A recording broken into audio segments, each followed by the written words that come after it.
1943, I was trained to be a wireless operator, air gunner, and I was transferred from my training school to a squadron called 166 Squadron, who flew Wellington aircraft. And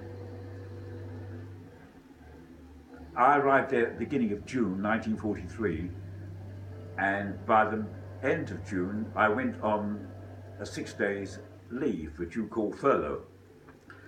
And the losses at that time in the RAF were so high that when I got back to the squadron, all the crews that I knew before I went on leave had been killed. Unbelievable. And all replaced.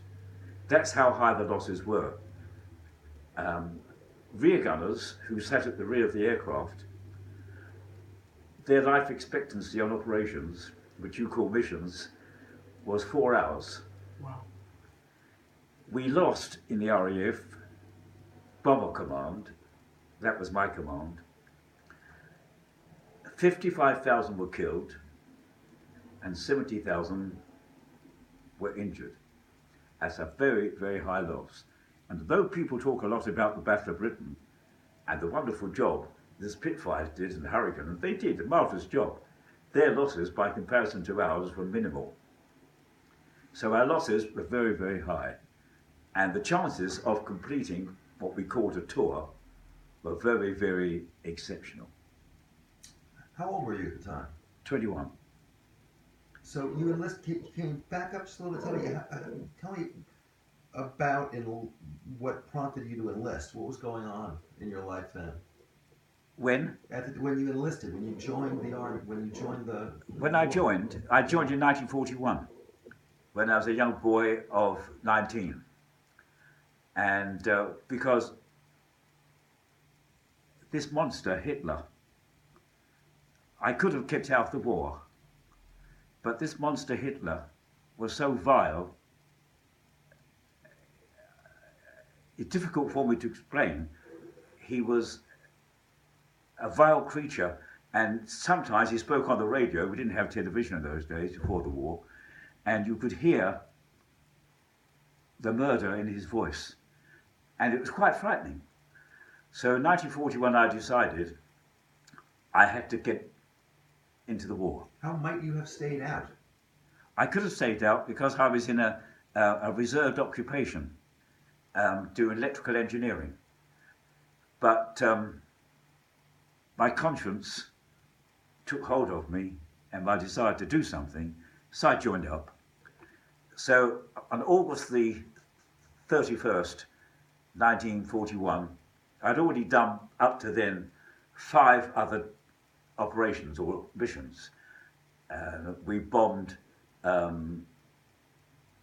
submarine pens in Lorient on the French coast, Saint-Nazaire, where we dropped mines on the U-boats' pens where they were housed, because Europe belonged to Germany. They had captured the whole of Europe.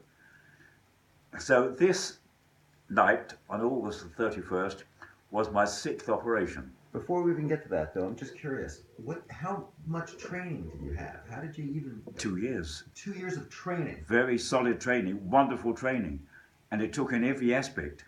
They taught you how to do Morse codes at very high speeds. They taught you how to take over from the pilot in case he was injured. They taught you how to use a machine gun in case the rear gunner was hit. I never used a gun at all, although I've trained on it. I was in my little cubicle on the Wellington as a wireless operator. Well, you had been an electrical engineer, so that's sort of Yeah, makes that's sense. right. So And one of the things I remember, as you were flying over Germany, you would hear Achtung, Achtung, Englische Bombers. They knew we were coming.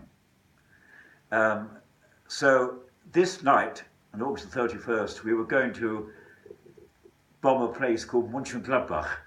It was part of the German Ruhr, which was where they built all their war weaponry. So our job was to bomb the factories to prevent them producing the weaponry. And nighttime flight. nighttime flight. Oh, they always flew at Yeah, night? we always flew at night. We took off at um, just before midnight, and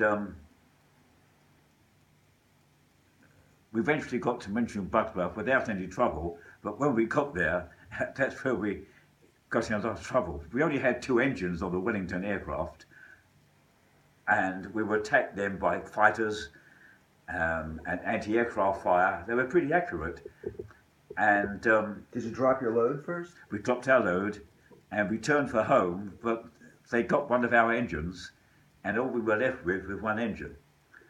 So we had a discussion in the aircraft between us on our intercom. What should we do? Should we bail out or try and get back to England? And thank God we all said, let's get back to England. Because who wanted to bail out in Germany? Right. So What happened to the rest of the squadron? they were all with us, but in fact we were the only aircraft that night from the squadron that was shot down. It was one of those sad things. You fly along and you see an aircraft next to you hit and explode, and it's a terrible thing because you knew that the crew had no chance to get out, and this is what it was like. And their anti-aircraft fire was very accurate.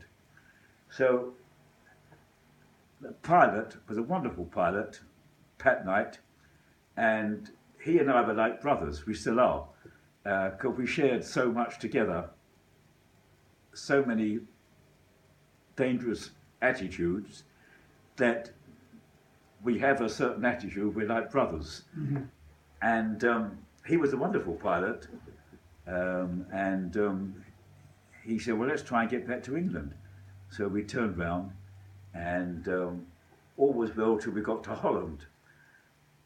And when we got to Holland, we were attacked by anti-aircraft fire and searchlights.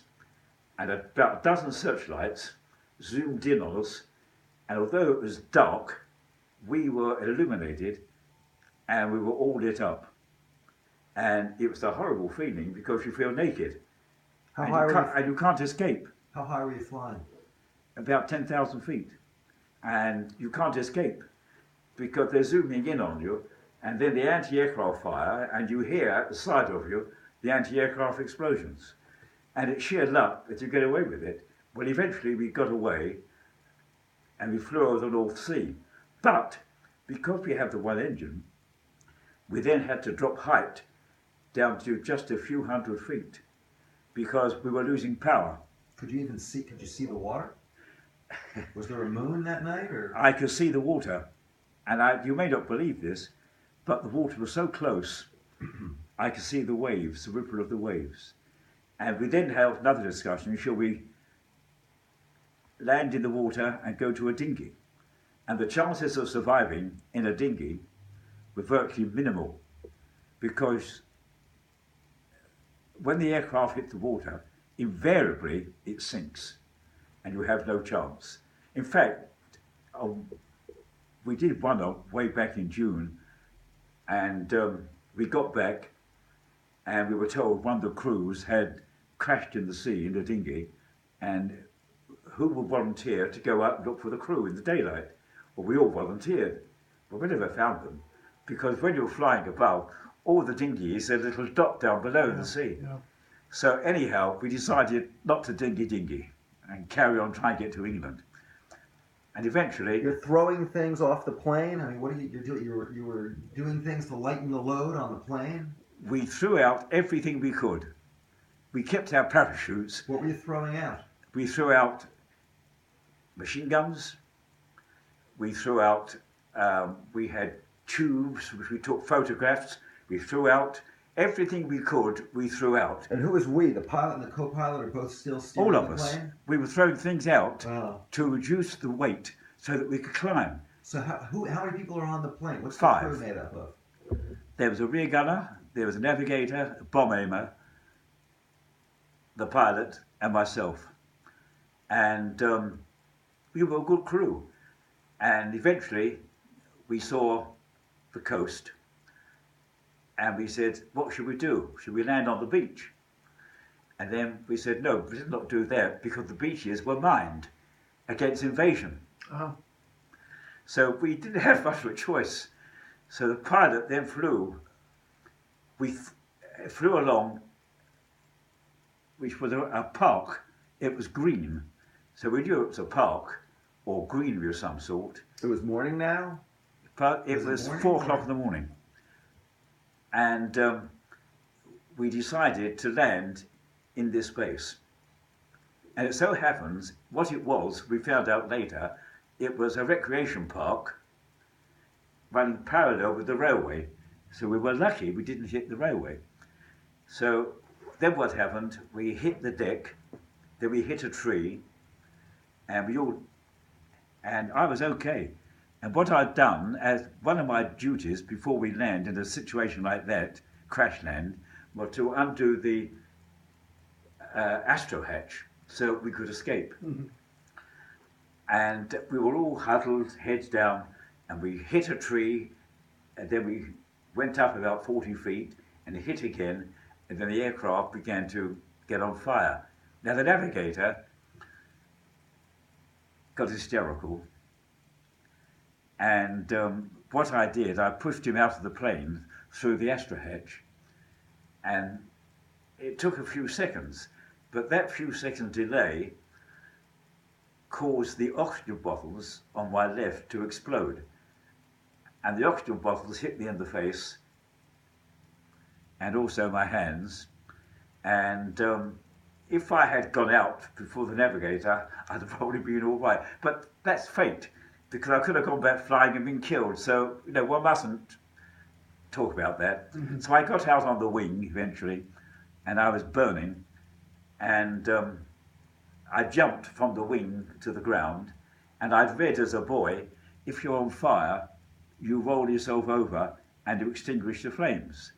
So that's what I did. And I put the flames out, and I lay on the ground, and we realised we were in England because suddenly the crew of an English anti-aircraft battery ran towards us, and I always remember one of them was a Cockney from London, and he said, "It's all right, mate, you're back home now." And then the ambulance arrived and took me and the skipper, the pilot, to the local hospital. We found out we were in Clacton, which is on the east coast. And I was badly burned, and he suffered quite badly. He had a punctured lung, he had a fractured leg, and a fractured arm. And when we crashed, he shot through the windscreen. So he was in a pretty bad way and a lot of pain. So the ambulance took us to the hospital, and I can remember the nursing sister cutting off my uniform because of the burns. And my mother came to see us, and my sister, because my father died when I was a boy. My mother came to see us with my sister and uncle, and my mother was a very, very brave woman, because as you can imagine, she saw her son, lying in bed, swathed in bandages all around his face. All he had clear was a little bit of lip, and his hands all bandaged, but she never cried. But my sister told me, many years later, when she went outside the ward, there she cried. sure. A very brave woman. So after 7 days, the commanding officer of an RAF hospital called Ely, he came to collect us to take us back to the hospital for specialised treatment. And the skipper went up to the orthopaedic ward, and I went to the burn centre. And after 6 months, I had my first operation there, where they took off my little fingers. And it's rather funny because at that time there was a piece of music called the Warsaw Concerto, and it was a wonderful piece of music, and written by a man called Richard Adamsall. And there was a film called the Warsaw Concerto about Warsaw that had been razed to the ground by the German bombers, and this piece of music was composed about Warsaw. And after the operation, we took these fingers off, They put me on the side